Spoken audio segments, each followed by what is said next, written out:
Tindak lanjut P3K kapan selesainya ya?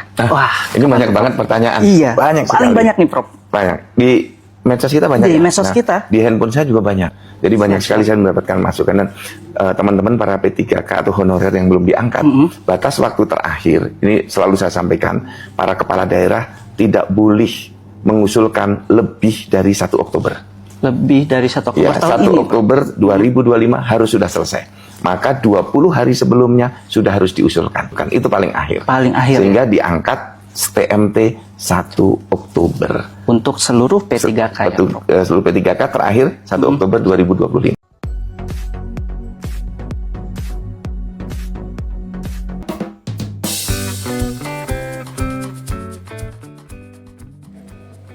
Hari ini merupakan hari terakhir pengusulan P3K paruh waktu. Ternyata sampai semalam banyak Pemda yang belum mengusulkan. Mungkinkah akan diundur kembali? Kita cek informasi BKN. Dan selamat bagi rekan-rekan yang sudah diusulkan pada tanggal 28 Agustus atau 3 hari lagi pengisian DRH. Bagaimana info lengkapnya, ikuti video ini sampai selesai.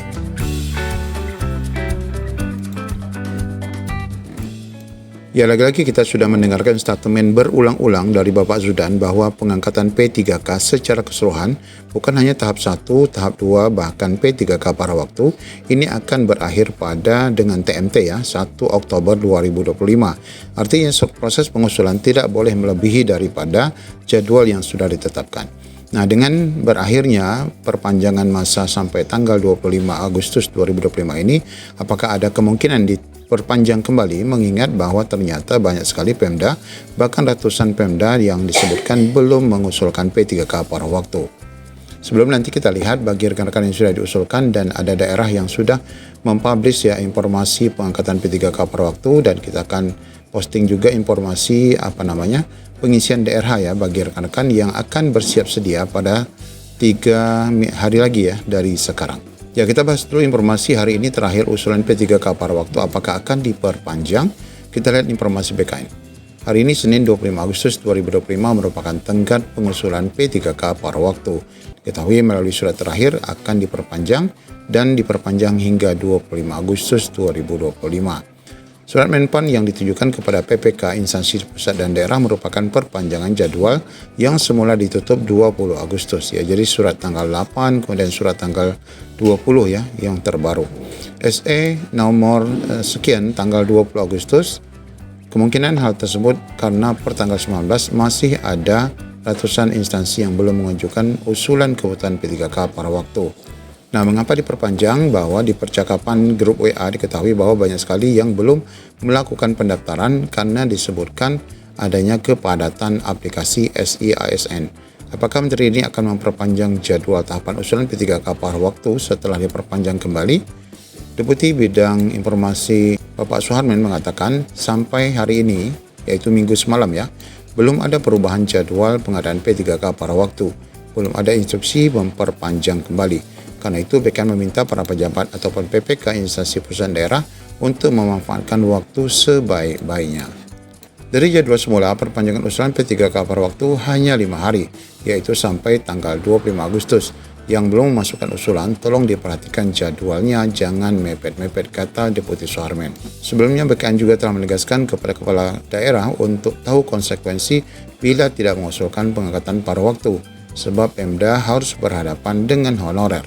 BKN lanjutnya siap menetapkan pertek NIP P3K bila instansi sudah mengusulkan pegawai honorernya. Nah, sedangkan terkait honorer database yang sampai saat ini masih berstatus TMS, Deputi Suharmen mengatakan tidak bisa diangkat ya karena memang tidak melalui tahapan ya. Salah satu syarat untuk bisa diangkat adalah mengikuti seleksi CPNS atau P3K, baik itu administrasi maupun kompetensi. Kalau honorer tidak ikut seleksi, berarti pengangkatannya akan melanggar peraturan undang-undang. Lebih lanjut, Suharmen menambahkan pemerintah sudah memberikan berbagai kebijakan agar honorer BKN ini dilindungi, bahkan kalau jabatannya belum ada, dimasukkan ke dalam jabatan tampungan. Nah, ini Bapak Ibu ya, jangan sampai hari ini terakhir nama rekan-rekan tidak masuk. Ya, walaupun BKD memang tidak semuanya terbuka, tapi ada beberapa BKD yang sudah terbuka ya Bapak Ibu. Contohnya di sini ya, di BKD Sulbar ya, Sulawesi Barat, di mana di sini disebutkan BKD Sulbar gelar validasi data TATT untuk pengusulan P3K paruh waktu. TATT itu adalah validasi data tenaga administrasi tidak tetap yang akan diusulkan menjadi P3K pada waktu yang dilakukan pertemuannya pada Kamis 21 Agustus yang lalu.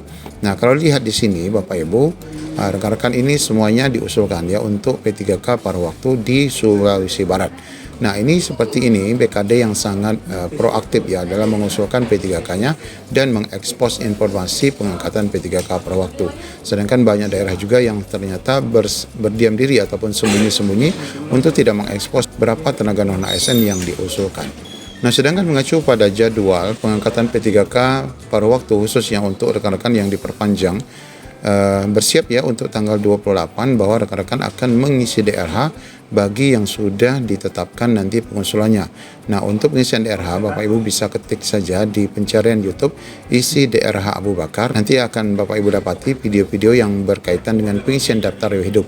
Jadi bocorannya bahwa pengisian daftar riwayat hidup pada waktu ini sama saja ya dengan pengisian daftar riwayat hidup P3K full waktu. Artinya rekan-rekan nanti ketika diangkat menjadi full waktu tidak perlu lagi mengisi DRH.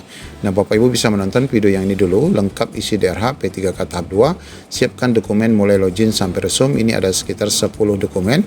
Namun yang perlu Bapak Ibu urus adalah sekitar 3, yaitu berupa surat sehat, surat nafza, surat kelakuan baik dari kepolisian. Itu yang perlu disiapkan ya. Kemudian ada juga sosialisasi benar salah isi DRH P3K tahap 2 yang sudah yang perlu kita pelajari. Kemudian ada juga informasi 6 berkas utama yang diperiksa saat mengisi DRH, dapat Bapak Ibu lihat juga di channel ini. Nanti kalau Bapak Ibu ketik informasi isi DRH Abu Bakar akan menjumpai video-video ini. Nah, Bapak Ibu, secara umum kita coba tunjukkan ya tampilan berkas yang akan diupload pada pengisian daftar riwayat hidup rekan-rekan semua. Di mana berkas yang diupload adalah ini ya. Nah, ini foto. Kemudian bebas nafza, ada DRH, ada lamaran, kemudian pernyataan 5 poin, ada SKCK, ada suket, sehat, jasmani, rohani. Di mana salah satunya adalah DRH yang dicetak, kemudian di-scan untuk di-upload kembali. Contohnya seperti ini ya. Nah, ini adalah daftar riwayat hidup yang sudah kita isi dan dicetak dari DRH nanti. Nah, poin-poin pengisiannya seperti ini ya. Nomor induk tentu saja, kemudian nama, nanti Bapak Ibu di bagian ini diisi ulang dengan tulis tangan balok. Kemudian kabupaten kota lahir juga demikian, harus nama kabupaten kota saja ditulis tangan, kemudian tanggal lahir juga tulis tangan, kemudian jenis kelamin, agama, kemudian status pernikahan, kemudian email aktif, kemudian lagi nomor telepon, handphone, alamat kelurahan ya, mulai dari jalan sampai dengan provinsi. Kemudian keterangan badan mulai dari tinggi badan, berat badan, rambut, bentuk muka sampai dengan apakah memiliki ciri khas atau cacat tubuh. Kemudian kegemaran ya ataupun hobi. Nah, kemudian pengisian berikutnya adalah pengisian data pendidikan ya. Nah, ini data pendidikan yang harus diisi, di mana nanti Bapak Ibu akan mengisi riwayat sekolah dasar, SLD, SLTP, SLTA dan sarjana secara lengkap ya. Kemudian juga mengisi kursus jika ada. Kemudian Bapak Ibu juga mengisi riwayat pekerjaan Bapak Ibu. Kalau sebelumnya honor ya diisi selama Bapak Ibu honor dengan mengisi data tanggal mulai, tanggal selesai, gaji pokok, nomor SK dan mengupload SK ya. Kalau ini nanti.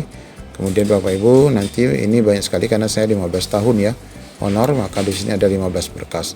Kemudian tanda jasa jika ada, jika tidak kosongkan. Kemudian di sini adalah riwayat keluarga ataupun istri. Bagian bawah adalah riwayat mertua ataupun orang tua kandung dan mertua.